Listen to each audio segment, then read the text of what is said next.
de conservação, vejamos bem, olha, a lei de conservação, Daniel, dá uma focada melhor comigo, por favor, agora que eu vi que está sem foco, desculpa, companheiros, eu não havia percebido, parece que está um pouquinho, deu uma melhorada. Obrigada, Daniel. Então, o instinto de conservação é um sentimento inato em todos nós. Então, nós temos esse instinto de conservação porque nós precisamos aprender a conservar a nossa vida, porque através da vida, todos nós sabemos, da vida aqui na Terra, da vida material, que nós vamos conquistar o nosso aperfeiçoamento e a nossa evolução. Então, o instinto de conservação é um sentimento inato em nós. Com ele nós conservamos a vida, aprendemos a gostar de nós mesmos e aprendemos a gostar de viver. O que aconteceu? O exagero nesse instinto, o exagero nesse gostar de viver é que criou o egoísmo. E o egoísmo é um entrave à nossa evolução. Porque nós só seremos felizes o dia que tivermos desenvolvidos todos os nossos bons sentimentos. E o egoísmo cega aquele que o possui. A pessoa não se enxerga egoísta e não vê as suas deficiências, os seus erros. Então, gente, Emmanuel continua nos falando nessa primeira parte em que ele aborda o egoísmo, que Jesus foi o exemplo da caridade e Pilatos o exemplo do egoísmo. Vejamos bem que Pilatos lavou as mãos. Ele disse, quando Jesus estava para ser crucificado, ele disse o seguinte: este homem é justo, por que quereis crucificá-lo? Mas ele nada fez para impedir a crucificação de Jesus. Ele simplesmente lava as mãos e deixa que a multidão decida pelo futuro de Jesus.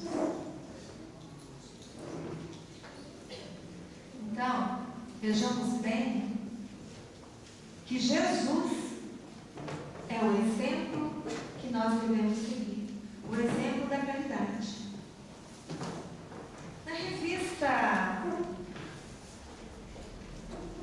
Espírita, lançada em 1958 por Kardec, num dos seus números de setembro de 1865, Kardec relata um fato muito interessante, para que nós possamos avaliar o quanto o egoísmo ele atrapalha a nossa vida aqui na Terra e a nossa verdadeira vida no plano espiritual. Eu vou relatar para vocês essa história. Kardec, essa história ele intitulou como Um Egoísta. É uma matéria, então, que ele recebeu de um dos seus colaboradores, porque, como vocês devem saber, Kardec, na Revista Espírita, ele publicava muitos artigos que ele recebia dos colaboradores dele. Então, ele recebeu esse fato, essa história, então, que relata a vida de um moço que vivia com uma velha tia que o amava muito. E esse moço, então, ele era uma pessoa que tinha uma extrema indiferença pela tia. Vejam vocês, a tia o amava e ele era extremamente indiferente. Ele nada fazia para ajudá-la, a tia era bastante velha, ele não arrastava um pequeno móvel da casa dele. E essa tia já idosa, ela então se via forçada a fazer muitos esforços, né? E assim a tia já idosa adoeceu. E o moço era assim, ele era espírita. Espírita não é santo, né? aquele que tenta se melhorar.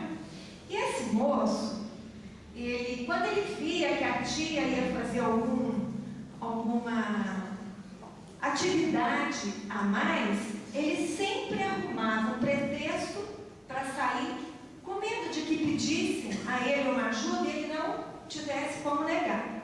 Então ele era uma pessoa extremamente indiferente e fria.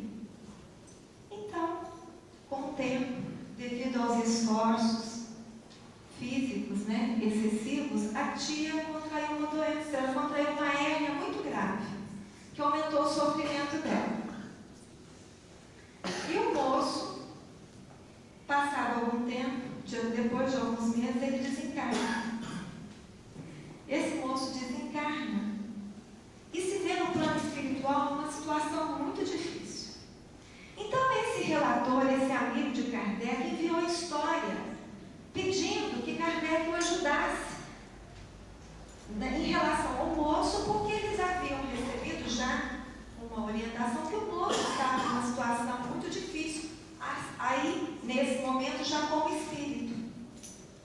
E Kardec então tenta, através da sua mediunidade, porque Kardec era médium, embora ele dissesse que não era médium.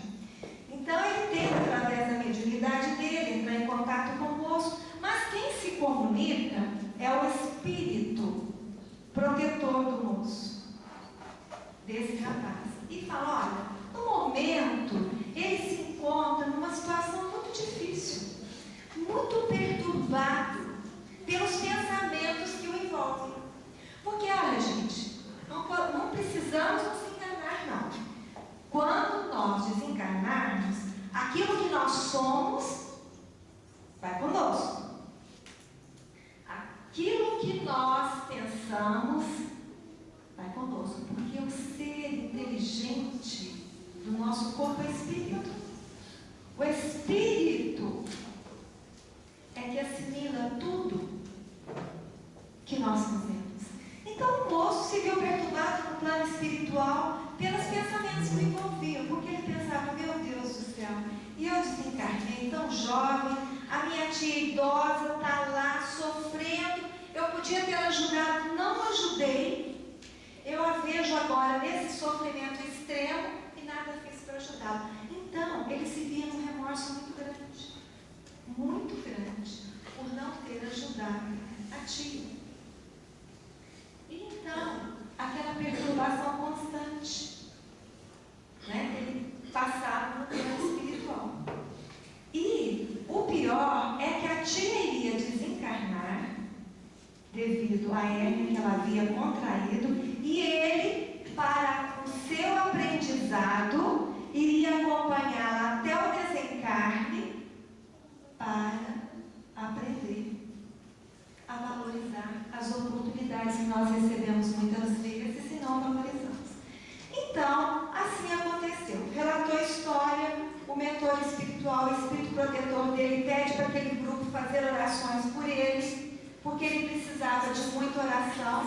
E Kardec, então, fala assim, escuta. Kardec não perdeu a oportunidade de ensinar e de deixar para todos nós aqui os ensinamentos. Escuta mais, olha. Esse moço, será que não será levado em conta os defeitos que ele conseguiu eliminar pelo conhecimento espírita que ele tinha? Porque estava todo mundo ali preocupado, ele não havia ajudado a tia, mas ele havia conquistado algumas outras virtudes. Então Kardec diz o seguinte, lembrando o que Jesus dizia, a cada um segundo as suas obras. É claro que o olhar do Pai não esquece, O olhar do Pai nos acompanha onde estivermos. Cada boa ou massa tem as suas consequências naturais